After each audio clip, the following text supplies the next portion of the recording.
நம்ம இந்திய திரையுலகத்துல முக்கியமான இயக்குனர்கள்ல ஒருவர் ராம் கோபால் வர்மா.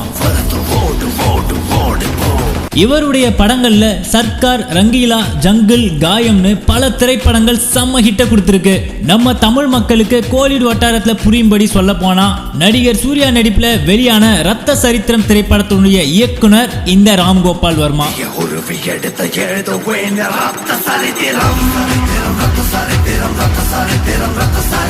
சமீப காலமாகவே இவர் பல படங்களுக்கு பூஜை போட்டு ஆரம்பிச்சிருந்தாலும் ஒரு படமாவது வெளிவருமா அப்படின்றது அதிசயமா தான் இருந்தது. அது மட்டும் இல்லாம இவருடைய கையும் வாயும் சும்மா இல்லாம சமூக வலைத்தளங்கள்ல நம்ம தலைவர் சூப்பர் ஸ்டார் ரஜினிகாந்த்ல இருந்து அமிதாப் பச்சன் வரைக்கும் எல்லாரையுமே ஏதாவது ஒரு குறை சொல்லி வம்புக்கு இழுத்துக்கிட்டே தான் இருப்பாரு. ரசிகர்களும் இந்த விஷயங்களை பார்த்து இவரை கழுவி கழுவி ஊத்துறது சகஜமாவே ஆயிடுச்சு.